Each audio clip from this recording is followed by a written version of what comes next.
এখন তোমরা তারপর পেজ উল্টাও। এখানে দেখো পোয়াসি গোত্রের শনাক্তকারী বৈশিষ্ট্য 7টা বৈশিষ্ট্য আছে। এই শনাক্তকারী বৈশিষ্ট্যের উপরে একটা ট্রিপল স্টার মার্কস দাও। খুবই ইম্পর্টেন্ট 7টা শনাক্তকারী বৈশিষ্ট্য, কারণ এইখান থেকে এই চ্যাপ্টার থেকে যদি কোশ্চেন আসে তাহলে 90% শিওর থাকো যে এই পার্টটা থেকে কোশ্চেন আসবে, আর বাকি 10% আদার আমি এতদিন যা পড়ালাম নগ্নবীজ উদ্ভিদ যা পড়াইছি এতদিন, ঠিক আছে, ওইখান থেকে কোশ্চেন আসবে। 90% কোশ্চেন হচ্ছে এই দুইটা গোত্র থেকে কোশ্চেন আসে। ঠিক আছে, ব্যাপারটা তোমরা বুঝতেছো যে কতটুকু ইম্পর্টেন্ট। শনাক্তকারী বৈশিষ্ট্যগুলো দাগাবে পুয়াসির 7টা শনাক্তকারী বৈশিষ্ট্য এখানে দেওয়া হয়েছে। কাণ্ড সাধারণত নলাকার। দেখো ধানের গাছের কথাটা চিন্তা করো, ধানের কাণ্ডটা কিন্তু এরকম নলাকার টাইপেরই থাকে, তাই না? ধানের কাণ্ডটাও কিন্তু এরকম একটা নলাকার একটা কাণ্ডের মতো থাকে। কাণ্ড সাধারণত নলাকার, মধ্যপর্ব ফাঁপা। 2 নাম্বার, পাতা লিগুল বিশিষ্ট।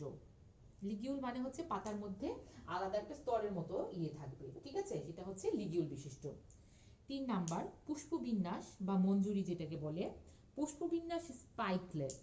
স্পাইকলেট আমরা পড়েছিলাম, মনে আছে? স্পাইকলেট, স্পাইক, গ্লোম, এই জিনিসগুলো পড়েছিলাম এর মধ্যে। সে ওইখান থেকে ওই পুষ্পবিন্যাস থেকে এই কথাটা আসছে যে পুষ্পবিন্যাস হচ্ছে স্পাইকলেট ধরনের। যারা স্পাইকলেট আরো বুঝতে চাও তোমরা আবার উল্টিয়ে ওইখানে ওই যে তোমাদের এই যে পেরিয়েন্ট বা পুষ্পপুটের এই পার্টটাতে তোমরা বা এই যে ইয়েতে পুষ্পবিন্যাস বা পুষ্পমঞ্জুরির এই পার্টটাতে গেলেই তোমরা দেখবে স্পাইক, স্পাইকলেট এই পার্টগুলো পাবে। মানে স্পাইকলেটটা হচ্ছে একটা ছোট আকৃতির স্পাইকটা, ঠিক আছে, ছোট আকৃতির যে স্পাইক সেটাকে বলা হয় স্পাইকলেট। তো পোয়াসি গোত্রের এই পুষ্পবিন্যাস বা মঞ্জুরিটা হচ্ছে স্পাইকলেট ধরনের, মানে এটা ছোট আকৃতির হয়। 4 নাম্বার, পরাগধানী সর্বমুখ। পরাগধানী হচ্ছে ভার্সেটাইল ধরনের, মানে এটা হচ্ছে সর্বমুখ পরাগধানীটা। 5 নাম্বার, গর্ভমুণ্ডটা হচ্ছে পালকের নেই, গর্ভমুণ্ড পালকের নেই হবে। অমরা বিন্যাস বা প্লাজেন্টেশন যেটা, সেটা হচ্ছে মূলীয়। আমরা মনে আছে আমরা কিন্তু যে প্লাজেন্টেশন যখন পড়েছিলাম অনেকগুলো ধাপ না সরি অনেকগুলো পার্ট বলেছিলাম, মূলীয় কিন্তু তার মধ্যে একটা ছিল যেটার মধ্যে মানে মূলের মধ্যে ইয়েটা থাকে, অমরাটা থাকে। তো এটার ক্ষেত্রে পোয়াসির ক্ষেত্রে অমরাটা বা প্লাজেন্টাটা হচ্ছে মূলের মধ্যে থাকে, এই জন্য এটাকে বলা হয় অমরা বিন্যাস মূলীয়। ফল হচ্ছে ক্যারিওপসিস। আমরা কিন্তু ওই যে ফলের প্রকারভেদগুলো যখন পড়েছিলাম, ক্যারিওপসিস ফলের মধ্যে কিন্তু ধানের ইয়েটা ছিল, এক্সাম্পলটা ছিল।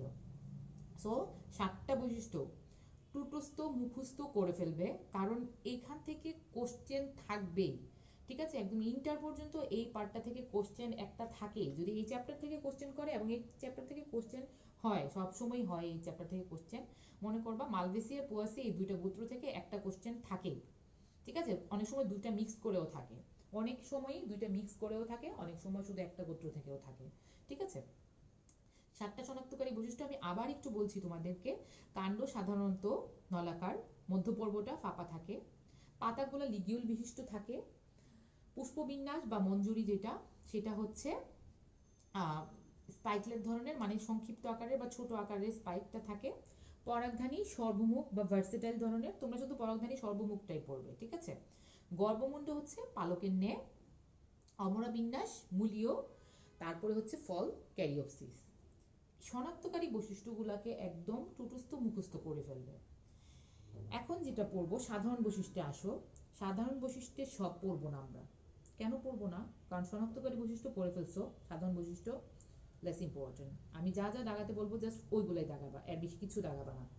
যেমন দেখো স্বরূপের নিচে একটু দাগ দাও, এটা বর্ষজীবী বা বহু বর্ষজীবী বিরোধ ধরনের হতে পারে। মূলটা আমরা অলরেডি একবীজপত্রী উদ্ভিদের বৈশিষ্ট্যের মধ্যেই পড়েছি, মূলটা কি মূল থাকে?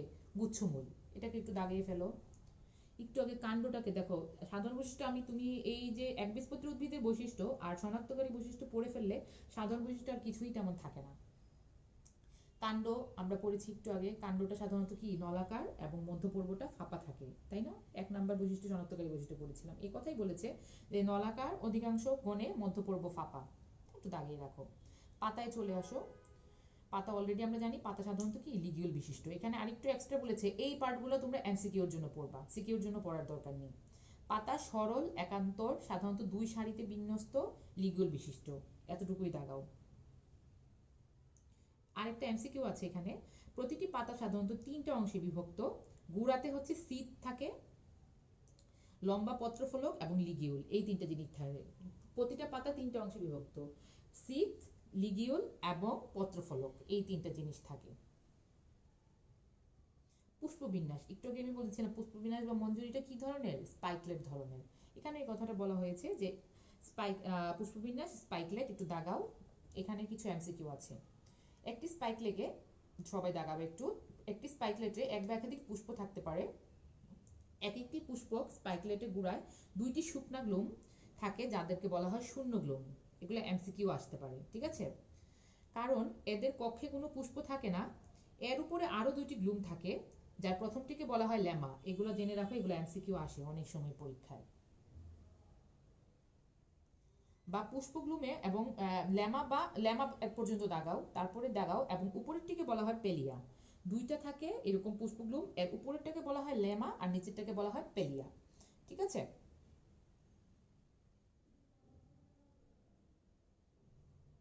ল্যামাকে ব্র্যাক্ট বা মঞ্জুরিপত্র এবং পেলিয়াকে ব্র্যাকটিউল বা উপরিমঞ্জুরিপত্রের সাথে তুলনা করা হয়। ল্যামাকে বলা হয় ব্র্যাক্ট বা মঞ্জুরিপত্র এবং পেলিয়া যেটা আছে এটাকে বলা হয় উপমঞ্জুরিপত্র হিসেবে ধরা হয়, ঠিক আছে?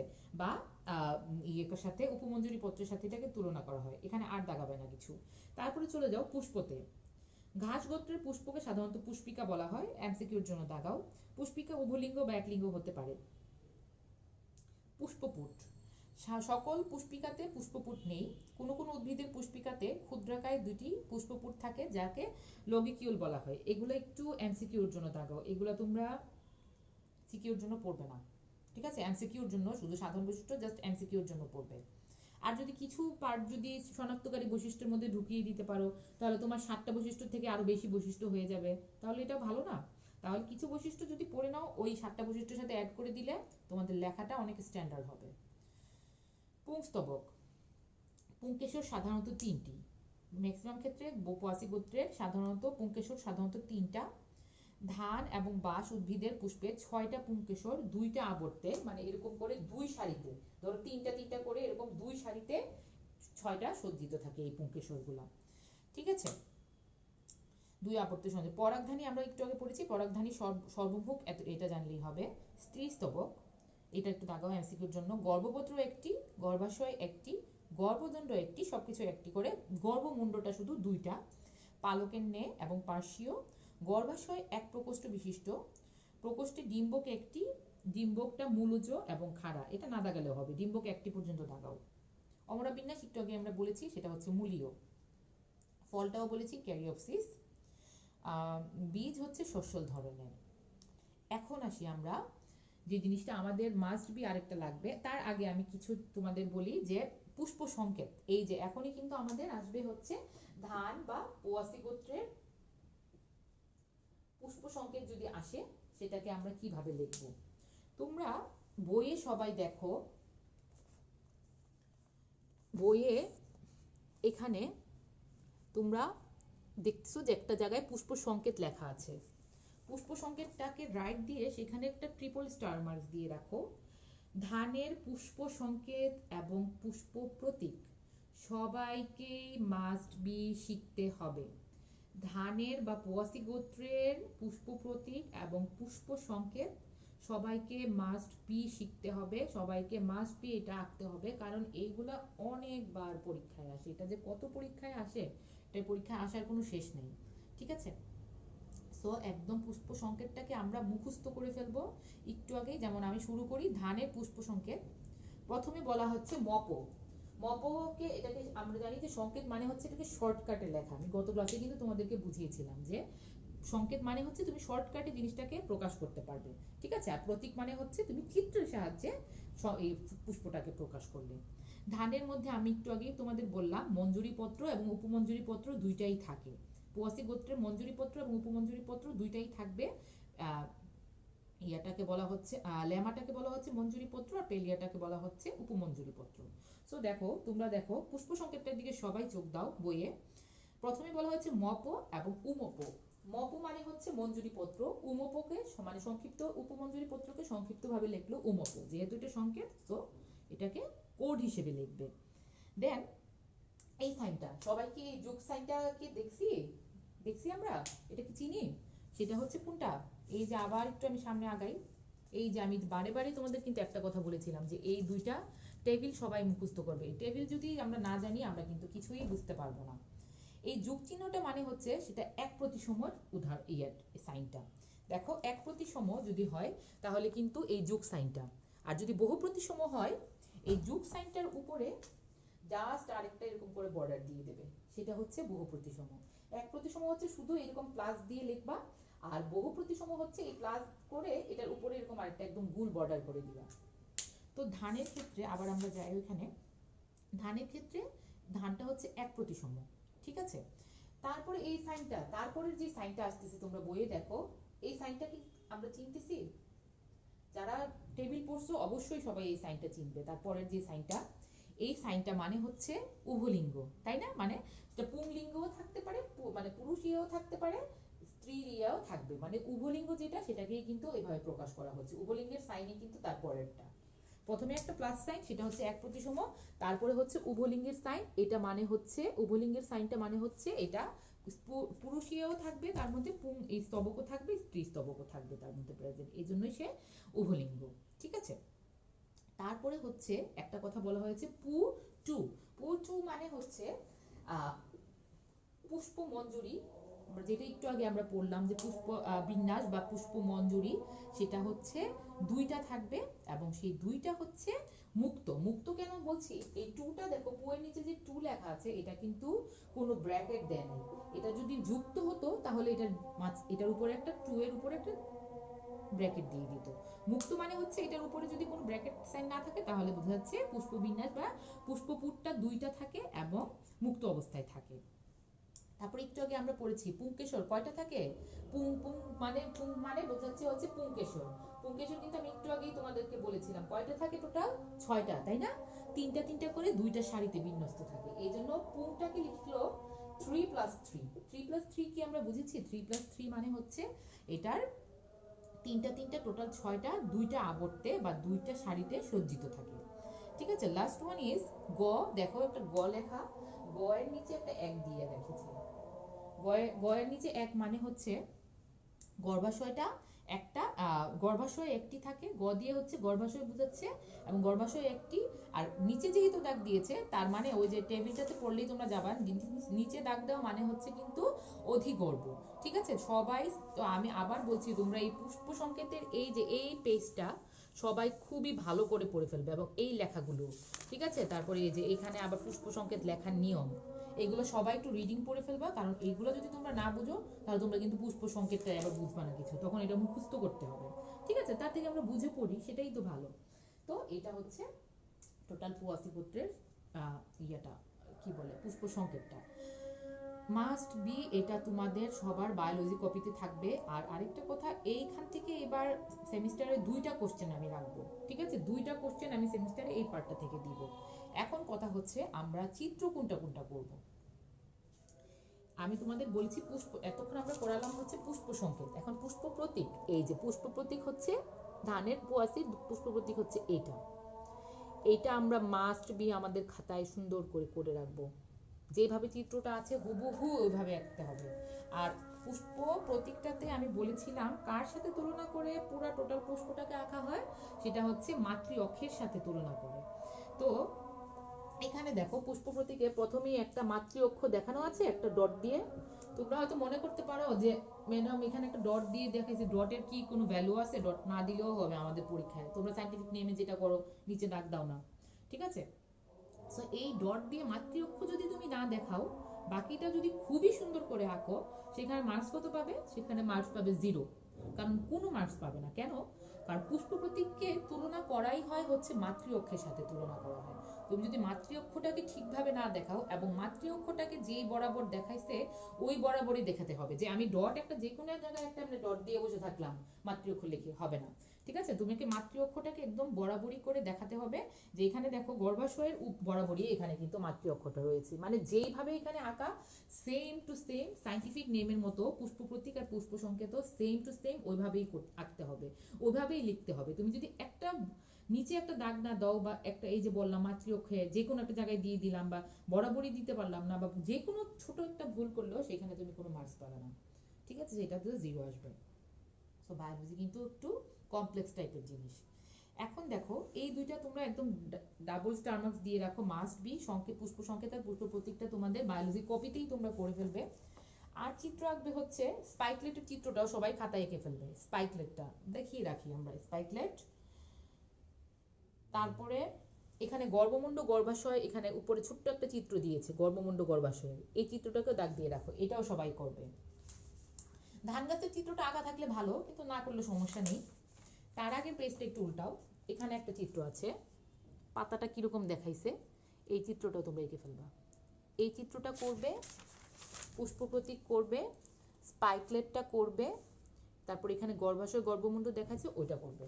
ঠিক আছে, এগুলো সবাই বায়োলজি কপিতে করে রাখবে। কারণ কেন করে রাখবে, যখন তোমাদের বৈশিষ্ট্যগুলো আসবে, বৈশিষ্ট্যের মধ্যে এই স্পাইক ধরো 3 নাম্বার বৈশিষ্ট্যটাই পুষ্পবিন্যাস স্পাইকলেট এটা ছিল, এটা লিখে তোমরা যদি এখানে চিত্রটার সাথে দিয়ে দিতে পারো, তাহলে লেখাটা কতটুকু স্ট্যান্ডার্ড হবে চিন্তা করো। সবাই তো লেখে, তাহলে একজনে এ প্লাস কেন পায়, আরেকজনে সি কেন পায়?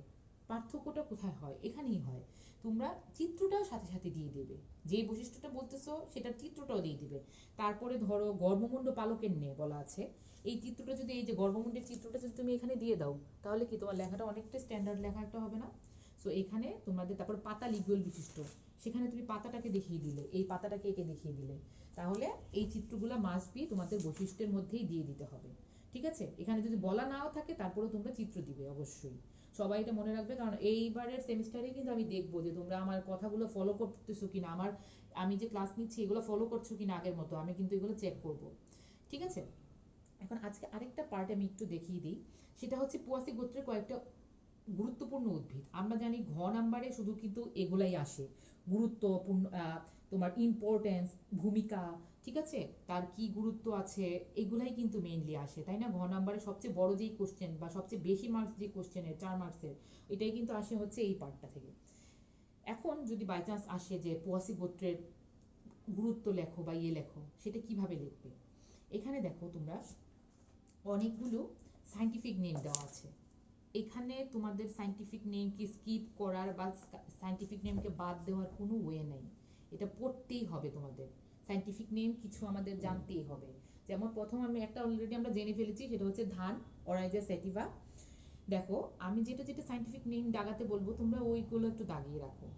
যেমন বাঁশের সাইন্টিফিক নামটা সবাই দাগাও, ব্যাম্বোসা ব্যাম্বোস, ব্যাম্বোসা ব্যাম্বোস, এটা হচ্ছে বাঁশ।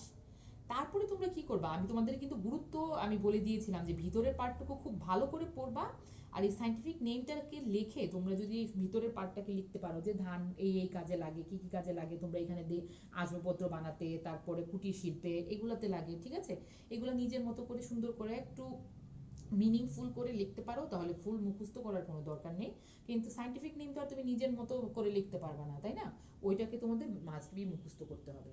আর আরেকটা কথা, এই ধরো কোয়াসি গোত্রের গুরুত্ব আসলো, আমি যদি মনের মাধুরী মিশিয়ে শুধু বাংলায় লিখলাম যে বা সেই কাজ করে ওই কাজ করে, লিখে একটা 2 পেজ করলাম, মার্কস সেখানে কমই পাবে। কেন কম পাবে? কারণ তুমি যদি সাইন্টিফিক নেম ইউজ না করো, সেই লেখাটা হচ্ছে অনেক লোয়ার স্ট্যান্ডার্ড হয়ে যাবে, তাহলে সেখানে মার্কসও তোমাদের সেরকমই পাবা। সো এইগুলা লেখার জন্য পোয়াসি গোত্র মালবেসি গোত্রের ইয়ের গুরুত্ব লিখতে আমাদের সাইন্টিফিক নিয়ে কিছু মুখস্থ করতেই হবে। যেমন 1 নাম্বার ব্যাম্বুসা ব্যাম্বুসটাকে মুখস্থ করবে, 2 নাম্বার হচ্ছে অরাইজা সেটিভা ধান, আমরা অলরেডি জানি, এটা মুখস্থ করবে। 3 নাম্বার হচ্ছে ইক্ষু বা আখ, যেটা স্যাকারাম অফিসিনারাম, এটাও মুখস্থ করবে, স্যাকারাম অফিসিনারাম। 4 নাম্বার গম, ট্রিটিকাম অ্যাস্টিভাম, এটাও মুখস্থ করবে, কারণ এইগুলা দিয়ে শুধু এমসিকিউ কিন্তু আসে, আমার মনে করো না যে এটা আবার বড় কোশ্চেন শুধু আসতে পারে এরকমও কিছু না, এমসিকিউ কিন্তু এই পার্টগুলো থেকে অনেক আসে। ধানের সাইন্টিফিক নাম কি, ইক্ষুর সাইন্টিফিক নাম কি, বাঁশের সাইন্টিফিক নাম কি, 4টা নামই ব্যাম্বোসা ব্যাম্বোস দিয়ে রাখবে, সেখান থেকে একটা জায়গায় হয়তো ইউ এর জায়গায় এ লিখেছে, ঠিক আছে, এইভাবে পার্থক্য করে দিবে, 4টা নামই ব্যাম্বোসা ব্যাম্বোস লিখেছে। ইক্ষুর নাম 4টা নামই ট্রিটিকাম, সরি, গমের নাম 4টা নামই ট্রিটিকাম এস্টিমাম লিখবে, কিন্তু একটা একটা জায়গায় একটু জাস্ট একটা লেটারকে উল্টাপাল্টা করে দিবে, সেখান থেকে আমাদের বের করতে হবে। সো আমরা যদি মুখস্থ না করি সেটা কিভাবে পারবো? সো আগে ভালো করে সাইন্টিফিক নেম মুখস্থ করতে হবে এই পার্টটার জন্য। 4টা গেল, ট্রিটিকাম এস্টিমাম হচ্ছে গম, তারপর জিয়ামেস, এটা খুবই ইম্পর্টেন্ট, ভুট্টা, এটা কিন্তু ভুট্টাটা জানা আর সহজ, ভুট্টাটা খুবই সহজ, জিয়ামেস। এই 5টা, সবগুলো আমি পড়তে বলবো না, বাকি যেই 3-4টা আছে, এগুলো তোমরা এমনিতে পড়তে পারো, শুধু বাংলা ইয়েগুলা নামগুলা, কিন্তু এই 5টা সাইন্টিফিক নাম একদম ভালো করে মুখস্থ করে তোমাদের বায়োলজি কপিটাতে তোমরা করে ফেলবে, এবং এই পার্টটা থেকে তোমরা নিজের মতো করে ভালো করে পড়ে নিবে কয়েকবার, 4-5 বার, যাতে তোমরা নিজের মতো করে সুন্দর করে পয়েন্ট আকারে লিখতে পারো। 4 নাম্বারের কোশ্চেন যদি ভালোভাবে অ্যান্সার না করো, মার্কস কখনো ভালো আসবে না, ঠিক আছে? তো আজকে মেইনলি যেটা হবে সেটা হচ্ছে টোটাল পোয়াসিটাকে আজকে আমি ধরলাম, পোয়াসিটাকে শেষ করে দিলাম। নেক্সট দিন আমরা মালভিসিটাকে শেষ করব। পোয়াসির আমি যে পার্টগুলো তোমাদের বলেছি, ফার্স্টে তোমরা একবীজপত্রী উদ্ভিদের বৈশিষ্ট্য আর পোয়াসির শনাক্তকারী বৈশিষ্ট্য এগুলো পড়ে ফেলবে ছোটস্থ মুখস্থ। দেন ধানের পুষ্প সংকেত আর পুষ্প প্রতীক মুখস্থ করে ফেলবে একদম ছোটস্থ ভালো করে। তারপরে চিত্রগুলো করবে, তারপরে এখানে গুরুত্বের মধ্যে যে সাইন্টিফিক নেম 5টা বলেছি সেটা আগে মুখস্থ করে, তারপরে বাকি পার্টটুকু তোমরা হচ্ছে একটু ডিসক্রিপটিভ ভাবে পড়ে, তারপরে নিজের মতো করে যাতে সুন্দর করে মিনিংফুল ভাবে, বারে বারে আমি একটা ওয়ার্ড ইউজ করছি সেটা হচ্ছে মিনিংফুল, আজে বাজে উল্টা পাল্টা যা মন চায় তা লিখবা না, তাহলে তো সেটা ক্লাস 1-এর বাচ্চাদের লেখা হয়ে গেল, ঠিক আছে? মিনিংফুল যাতে হয়, তোমরা একটা ইন্টারেস্ট সায়েন্সের স্টুডেন্ট, তোমাদের লেখায় বা ইয়েতে যেন মিনিং থাকে, ঠিক আছে? সো 5টা সাইন্টিফিক নাম মুখস্থ করে তারপরে এই পার্টটুকু তোমরা ডিসক্রিপটিভ ভাবে পড়ে নেবে, এটা আমি দাগিয়ে দিলাম না, ঠিক আছে? তাহলে আমরা নেক্সট দিন আরেকটা ক্লাস পাবো, সেটা হচ্ছে আমাদের আজকে হচ্ছে বুধবার, শনিবারের মানে এই সপ্তাহের মধ্যে শনিবারে আমি তোমাদের আরেকটা ক্লাস দিয়ে এই চ্যাপ্টারটা শেষ করব। কেন শেষ করছি এত, কারণ এই চ্যাপ্টারটা আমি টোটালটা তোমাদের এবারে সেমিস্টারের জন্য থাকবে, ঠিক আছে? সো আশা করি তোমরা যেই দিনের যে পড়াটা এটা একটু শেষ করে রাখবে, তাহলে তোমাদের জন্যই ভালো হবে, ঠিক আছে? তো আশা করি ভালো থাকবে তোমরা সবাই, সুস্থ থাকো, আল্লাহ হাফেজ।